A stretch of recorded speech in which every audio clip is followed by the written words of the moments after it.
Many thanks for staying with us. And if you're just joining in, this is now time to review some top stories on our national dailies this morning.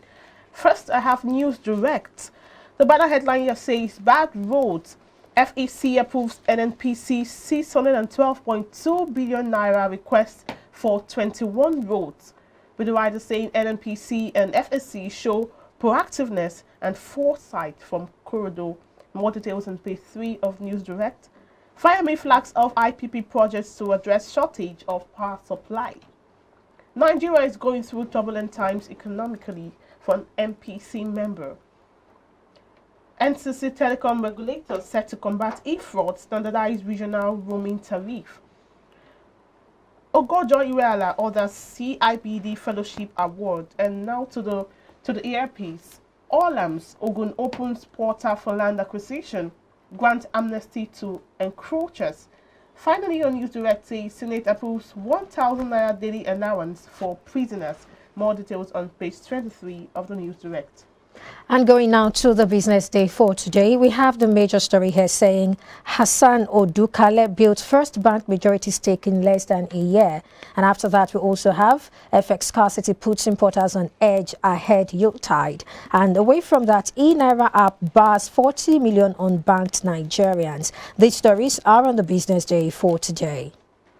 And to the blueprint says former amidst outcry, FEC okay 621 billion naira NNPC to fund to fix 21 roads. With the writer saying Niger tops 9 projects. NLC protests poor state of Lagos Abeokuta access. Traders, Imo residents lament. 4 billion naira approved for transmission line substations in Anambra, Enugu. 377.6 million for transformers in Akure, Benin substations.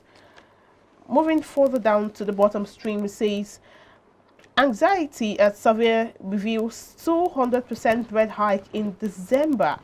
Senate jacks up prisoners' feeding costs to 1,000 naira per day. NDIC blames unemployment on cybercrime in Nigeria. COVID-19, 180,000 health workers died globally in 16 months, coming from the World Health Organizations. IPOP sit at home. Owaneze calls for governors' leaders meeting. Now to the earpiece of the paper. 48 hours after launch, scammers hijack eNaira. CBN alerts Nigeria.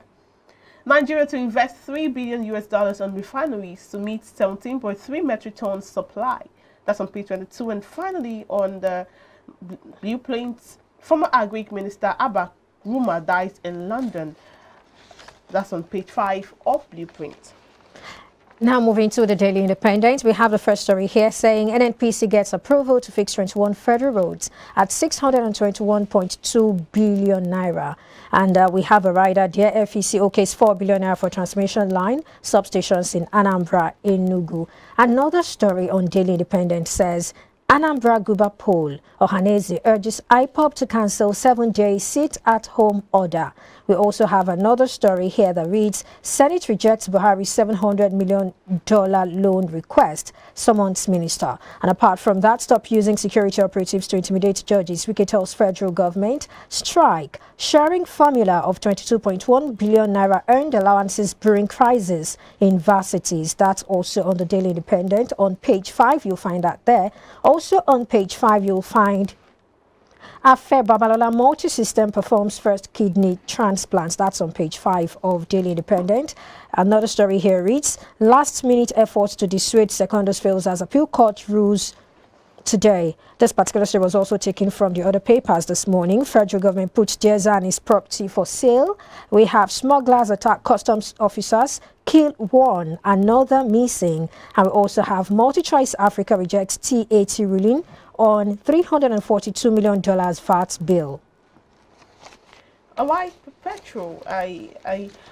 Before I let you say pick one of the papers, the stories. Now, this is just not the federal government launched the eNaira app. Now, it is on the blueprint. It says 48 hours after launch of this app, scammers hijack the eNaira, and TBN is alerting Nigeria. It's funny, as much as it's very, very I sympathize with the federal government, and also, of course, I can't believe you're laughing.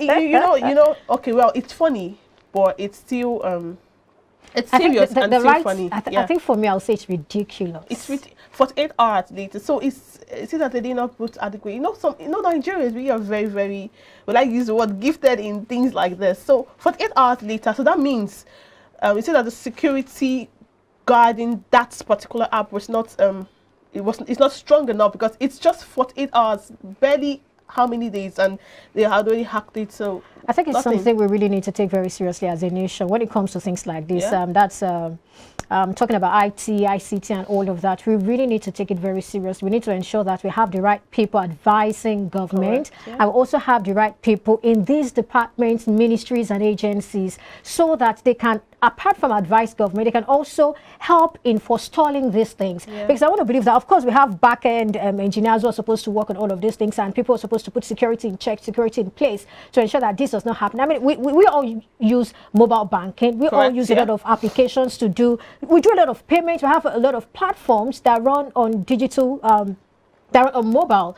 And these things do not happen. Why? Because they knew what they were getting into, and they have invested what should be invested in security. Cyber security is very important. We shouldn't play games with it. We should understand that these things could happen.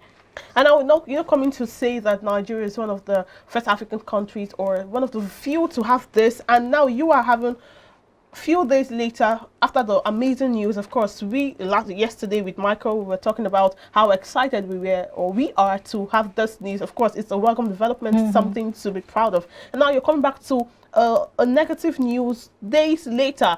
I think the government should, just like you rightly said, should invest more in securing this thing, because it's a national asset. It's a dent on Nigeria as a nation. That's why I said it's ridiculous.